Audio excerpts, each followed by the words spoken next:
अब एक्सरसाइज 5.2 के question number 4 में हमसे पूछ रहा है विच term of the AP 3, 8, 13, 18 is 78।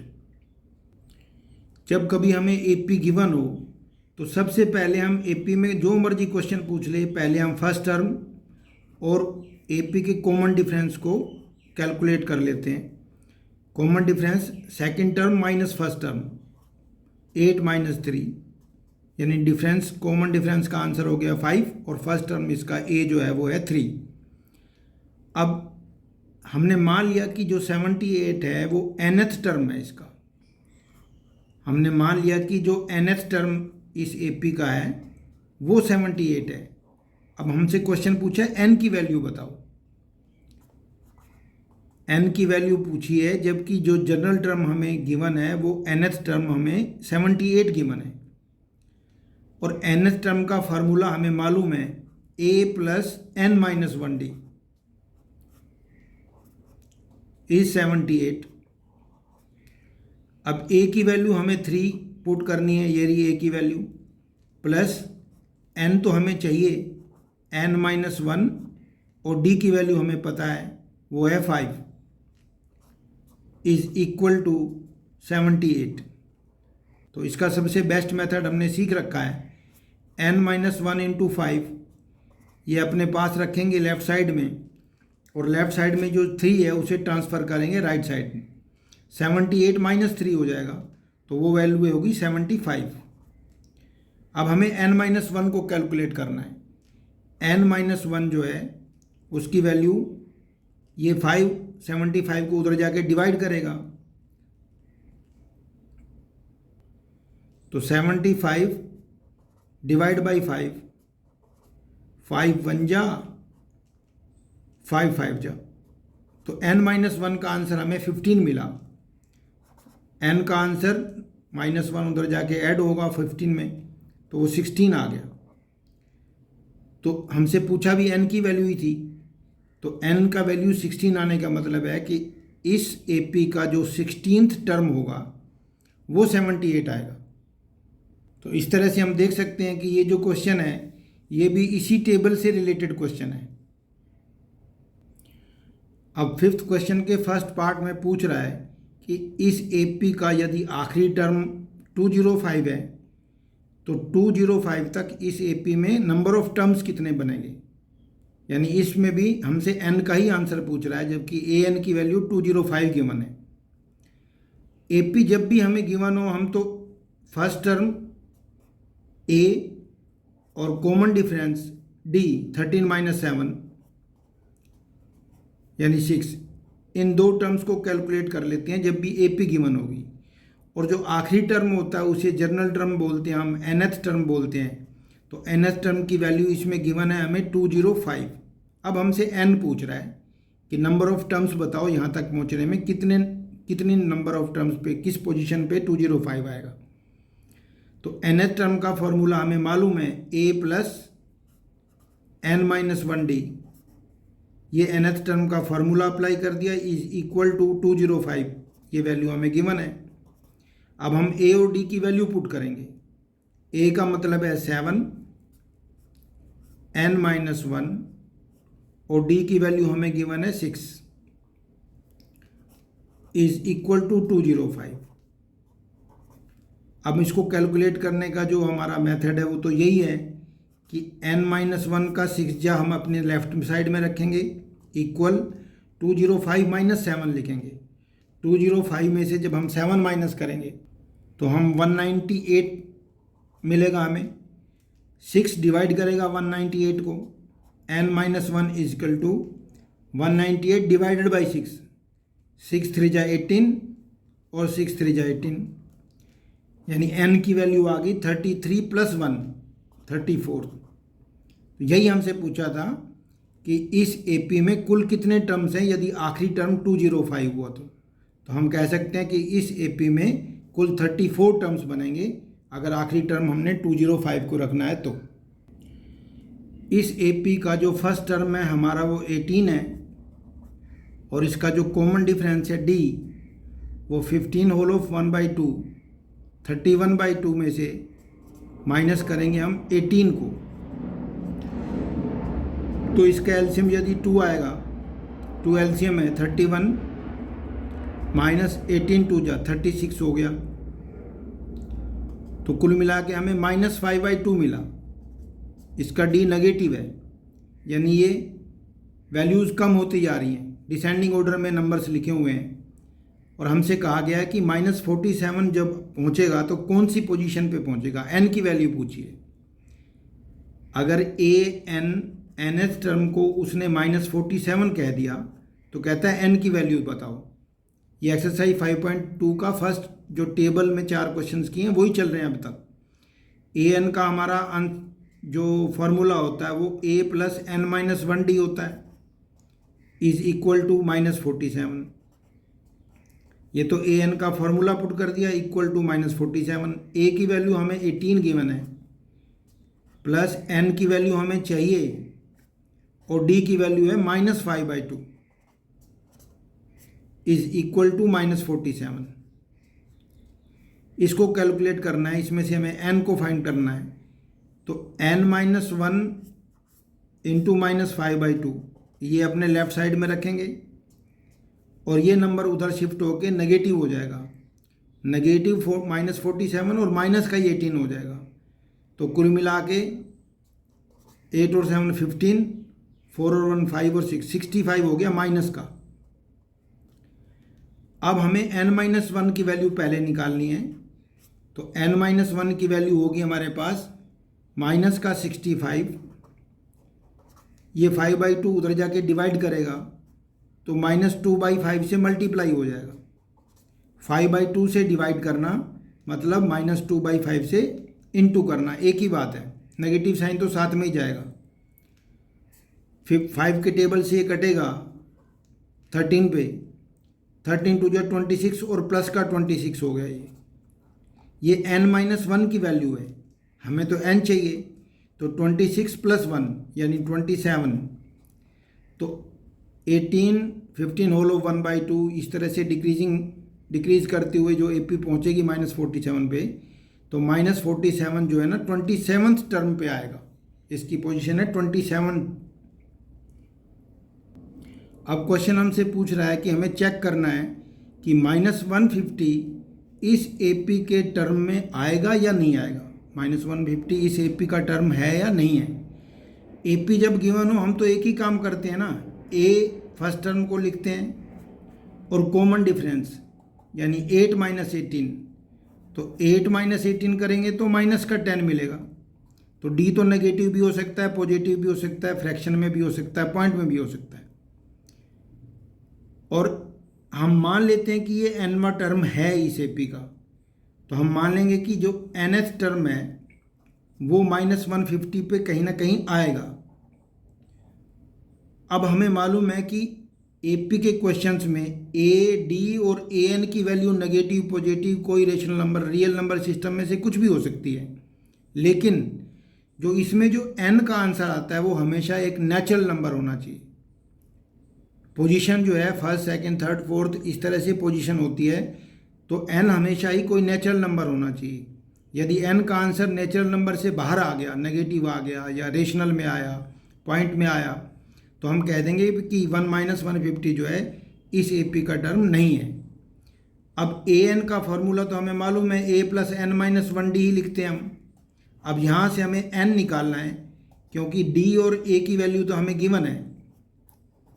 तो A की वैल्यू हम 18 पुट करेंगे, प्लस n हमें सोल्व करना है, जो कि एक पॉजिटिव इंटीजर आना चाहिए, एक नेचुरल नंबर आना चाहिए, और D की वैल्यू -10 है, इज इक्वल टू -150।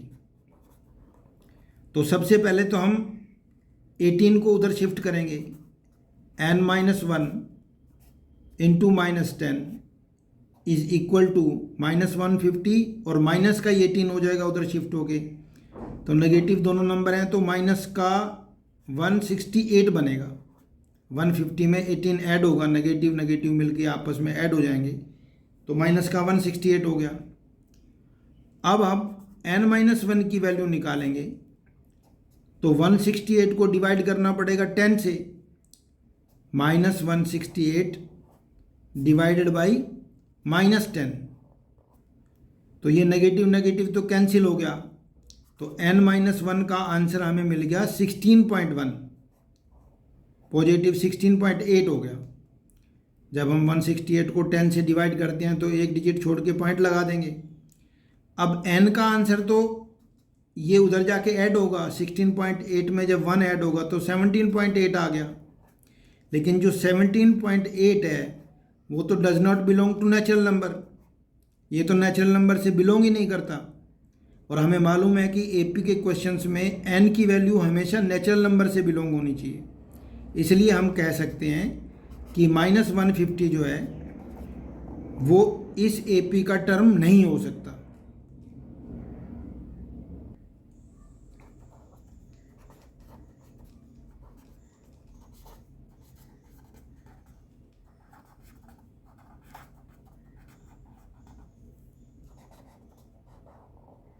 अगर n का वैल्यू पॉजिटिव इंटीजर आता तो हम कह देते भाई, जो मान लो 17 आ जाता तो हम कह देते 17th पोजीशन पे -150 इस एपी के टर्म में आएगा, 17th टर्म उसका ये हो गया। लेकिन अगर n की वैल्यू कोई नेगेटिव आ गया, पॉइंट में आ गया, रेशनल नंबर आ गया जो नेचुरल नंबर नहीं है, तो हम कहेंगे कि ये गिवन जो n की वैल्यू है वो नेचुरल नंबर की फैमिली से बिलोंग नहीं करती। इसलिए जो गिवन टर्म है जिसको हमने 150 NS टर्म माना था, तो वो इस एपी का टर्म नहीं हो सकता। अब हमसे कहता है 31st टर्म बताओ किसी एपी का। एक एपी है जिसका 31st टर्म हमसे पूछा है, यानी A31 क्या है ये क्वेश्चन मार्क है। और वो एपी ऐसी है जिसका 11th टर्म तो 38 है और जिसका 16th टर्म जो है वो 73 है। तो 16th टर्म का मतलब होता है A + 15D। 16th टर्म जो होता है A16 जिसे कहते हैं हम, 16th टर्म इज 73। इसका मतलब वो A + 15D को 73 बता रहा है। ये एक नंबर इक्वेशन है, हमें दो इक्वेशन गिवन है इसमें। और इसका जो 11th टर्म है वो 38 है, यानी A11th टर्म जो है वो 38 बता रहा है। 11th टर्म का हमें मालूम है फार्मूला होता है A + 10D। ये तो हमने टेबल में सीख रखा है। ये नंबर इक्वेशन 2 है। कोई बच्चा इसे फर्स्ट मान के इसे सेकंड मान सकता है, एक ही बात है। अब हम सेकंड माइनस फर्स्ट करेंगे, सब्स्टिट्यूशन मेथड से A और D की वैल्यू निकालेंगे। सेकंड माइनस फर्स्ट का मतलब है कि A + 15D में से A + 10D को माइनस करेंगे, यानी इनके साइन बदलेंगे। तो A से A कैंसिल हो गया, 15D - 10D का मतलब 5D हो गया, इज इक्वल टू 73 में से हमने 38 को माइनस करना है। इनके सबके साइन बदलने हैं। फर्स्ट सेकंड माइनस फर्स्ट का फर्स्ट माइनस सेकंड कर रहे हैं हम, first minus second. First equation में से सेकंड को माइनस कर रहे हैं। इनके साइन एज इट इज़, इन सब के साइन बदले हैं हमने। तो 73 - 38 करेंगे तो 13 में से 8 माइनस किया हमने 5 मिला, और 6 में से 3 माइनस किया 3, 35 हो गया। इसका मतलब D की वैल्यू हमारे हाथ में लग गई, 5 7 जा 35। और D की इस वैल्यू को किसी भी इक्वेशन में पुट करेंगे, पहली इक्वेशन में या दूसरी में। ये सेकंड है तो सेकंड में पुट कर देते हैं, पुट इन सेकंड। जो छोटी इक्वेशन हो उसी में पुट कर देते हैं। D की वैल्यू यहाँ 7 भरेंगे तो 10 7 जा 70 हो जाएगा। तो A + 70 हो गया। It implies A + 70 is equal to 38 हो गया। अब हमें A की वैल्यू मिल गई 38 - 70। तो 38 - 70 करेंगे तो नेगेटिव नंबर मिलेगा हमें। 10 में से 8 माइनस किए 2, और 6 में से 3 माइनस किए तो 3। तो A की वैल्यू आ गई -32। और ये तो हमें पता ही है, जब किसी भी एपी का A फर्स्ट टर्म और कॉमन डिफरेंस हमें पता हो तो फिर जो मर्जी वैल्यू पूछ ले। A31 पूछा है हमसे, तो A31 हमसे पूछा है तो A31 का फॉर्मूला इसके सामने ही लिखना है हमने, A + 30D। 31 यहाँ पर जो भी सबस्क्रिप्ट होता है उससे एक कम D होता है, n - 1D। तो n की वैल्यू 31 है, तो n-1 की वैल्यू 30 आ गई। a का मतलब यहाँ पर -32 है, प्लस 30 के साथ d से इंटू करना, d मतलब 7 है, तो कुल मिला के -32 प्लस 210 मिला। तो 210 में से 32 को माइनस करना है, 10 में से माइनस करना है हमें 2 को, तो 8 मिला।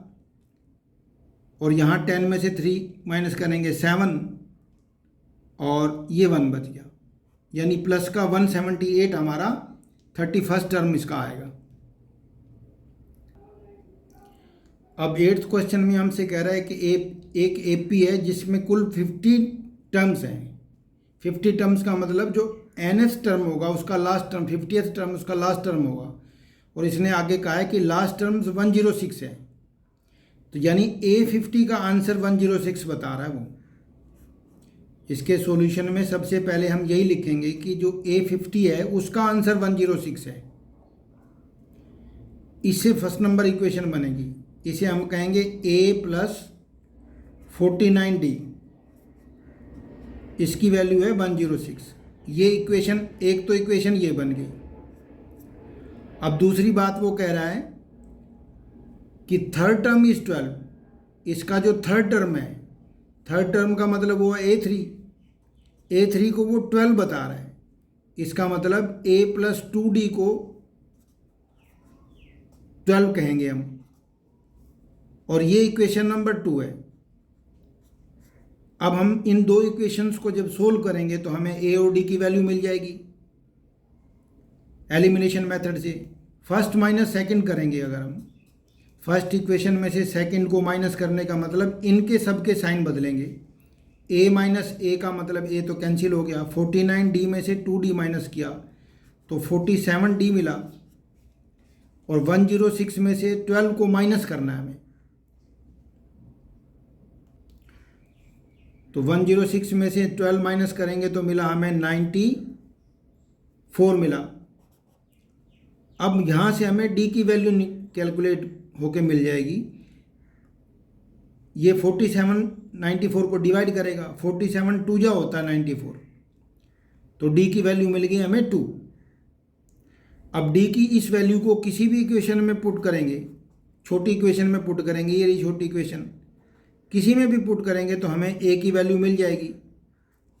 तो सेकंड इक्वेशन में पुट करने पे A की वैल्यू मिलेगी हमें, A प्लस 2 को D से इंटू करना है, यानी 2 2 जा 4 इज इक्वल टू 12, इसका मतलब हमें A की वैल्यू मिल गई 12 माइनस 4 8। अब हमारे पास A भी है और D भी है। जब A और D दोनों पता हो तो जो मर्जी पूछ ले, इसमें हमसे 29th टर्म पूछ रहा है, यानी A29 की वैल्यू पूछ रहा है, तो A29 की वैल्यू हमें निकालनी है, तो A प्लस 28D इसका फॉर्मूला इसके सामने ही लिखेंगे। जब इसकी वैल्यू गिवन हो तो इसका फॉर्मूला नीचे चलता है, सामने वैल्यू चलती है, और इसी की वैल्यू निकालनी है तो फॉर्मूला सामने चलता है। 8 प्लस 28 को D से इंटू करना है, D की वैल्यू 2 है, 8 प्लस 28 का 2 जा, 2 8 जा 16, 2 2 जा 4, 28 2 जा हमारा 56 हो गया। टेबल हमें 9 तक भी आते हों तो सब कैलकुलेट हो जाती है वैल्यूज़, और 56 और 8 मिल करके 64 होगा।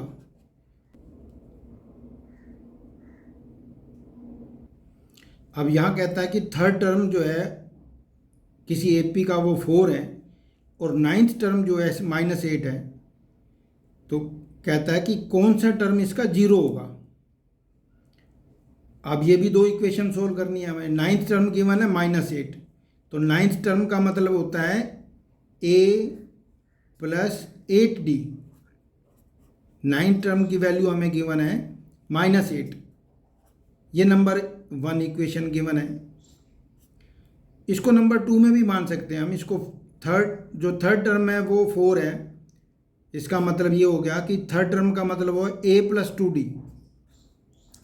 अब तो हमें समझ में आ जाना चाहिए कि जो भी टर्म का नंबर होता है उससे एक कम D फर्स्ट टर्म में ऐड होने पर वो नंबर बनता है। A3 की वैल्यू हो गई A प्लस 2D, और वो गिवन है हमें 4। ये दूसरी इक्वेशन है। दोनों इक्वेशन को हम जो linear equation in two variables की तरह सोल्व करेंगे एलिमिनेशन मेथड से, तो फर्स्ट माइनस सेकंड करेंगे। अगर इसे फर्स्ट इसे सेकंड का होता तो हम सेकंड माइनस फर्स्ट कर लेते। अब हम फर्स्ट माइनस सेकंड कर रहे हैं, तो a माइनस ए 0a हो गया, d 8d माइनस 2d यानी 6d।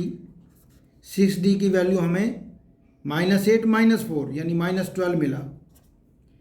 इसका मतलब हो गया d की वैल्यू हमें -2 मिल गई।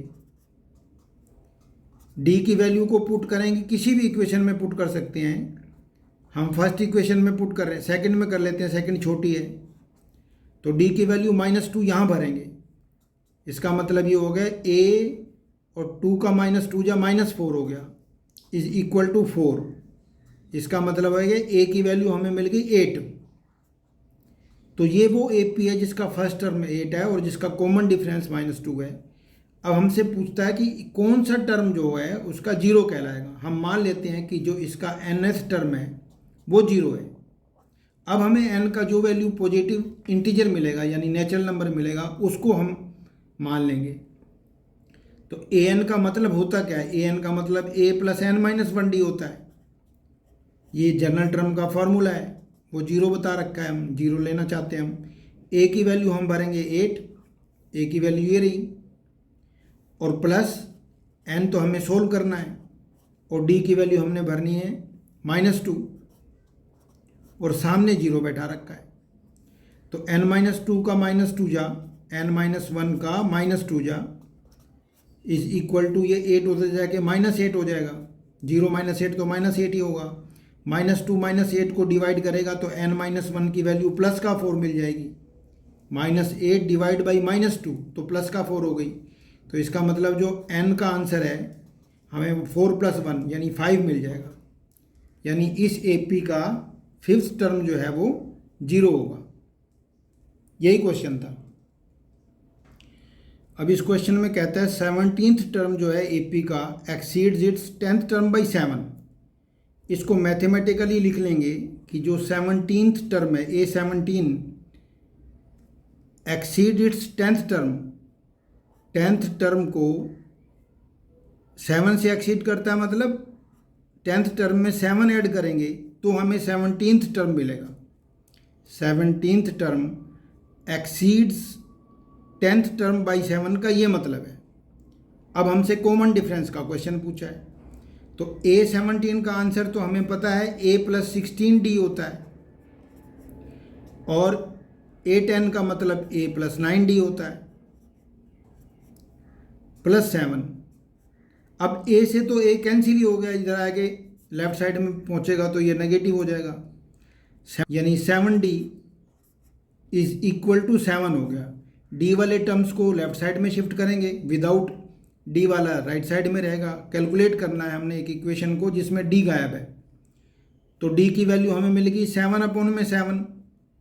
तो 7/7 तो 1 होता है, और हमसे पूछा क्या था, वही कॉमन डिफरेंस पूछा। अब इसके 11th क्वेश्चन में पूछ रहा है कि which term of an AP this will be 132 more than its 54th term. तो जो हमें AP गिवन है, सबसे पहले हम AP उतार लेते हैं, और जब AP गिवन हो तो फर्स्ट टर्म की वैल्यू और उनका कॉमन डिफरेंस 15 - 3 यानी 12, ये सबसे पहले कैलकुलेट कर लेते हैं यदि AP गिवन हो तो। अब ये जो गिवन स्टेटमेंट है इसको मैथमेटिकली लिख लेंगे, given that 54th term which term of an AP will be 132 more than its 54th term।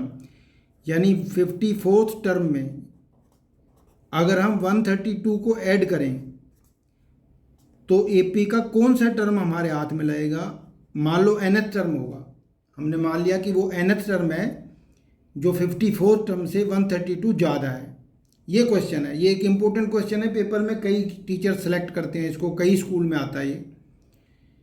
तो nth टर्म का फॉर्मूला हम अप्लाई करेंगे a + n-1d is equal to A54 का मतलब हो गया a + 53d + 132। तो इस क्वेश्चन में ए की वैल्यू भरने की ज़रूरत है नहीं, क्योंकि अगर 3 यहाँ भरेंगे 3 यहाँ भरेंगे तो कैंसिल तो होगा ही वो, तो ए तो कैंसिल ही हो गया। अब हमें एन का आंसर चाहिए, जबकि डी की वैल्यू हमें गिवन है 12, तो डी की वैल्यू यहाँ भी 12 भरेंगे, n-1 का 12 टाइम्स मल्टीप्लाई करेंगे 12 से, 53 भी मल्टीप्लाई होगा 12 से, प्लस 132। इस क्वेश्चन में हमें ये सीखने के लिए मिलेगा कि जब हर एक टर्म 12 से डिवाइड हो रहा है, देखो 12 और 11 का मल्टीप्लाई 132 होता है, ये कई बच्चों को याद भी होता है। 12 के टेबल में ही आ रहा है, 12 1 जा 12, एक बचेगा तो 12 1 जा 12, 11 जा पे 12, 11 जा 132 होता है। तो जब हर एक टर्म 12 से डिवाइड हो रहा है तो इसको छोटा करने का मेथड होता है हमारा कि each term is divided by 12, n-1 यहाँ 12 से डिवाइड करेंगे तो 53 बचेगा, इसे 12 से डिवाइड करेंगे तो 11 बचेगा। ये जो लाइन है हमारे पास, हर एक टर्म जब 12 से डिवाइड हो रहा है और उसे 12 से डिवाइड किए बिना कैलकुलेट करना, ये टाइम वेस्ट करने वाली बात है। ऐसे बहुत सारे क्वेश्चंस हमें 11th में 12th में मिलेंगे जिसमें कोई भी इक्वेशन ऐसी होती है जो किसी बड़े नंबर से डिवाइड हो रही है, हर एक टर्म यदि डिवाइड हो तो उसको डिवाइड करके छोटा कर लेती है, सिंप्लीफाइड फॉर्म हो गई अब ये। अब हमें n का आंसर चाहिए, तो ये जो 1 है वो उधर जाके ऐड होगा, ये पहले से 64 बैठा हुआ है, 64 में 1 ऐड होगा तो 65 हो गया, तो n की वैल्यू 65 आ गई। और हमसे इस क्वेश्चन में पूछा भी n था कि कौन सा टर्म है जो 54 टर्म से 132 ज़्यादा है, तो हम कहेंगे कि जो 65th टर्म होगा, A65 is 132 more then A54 term, तो n की वैल्यू 165 है, यही इसका आंसर है।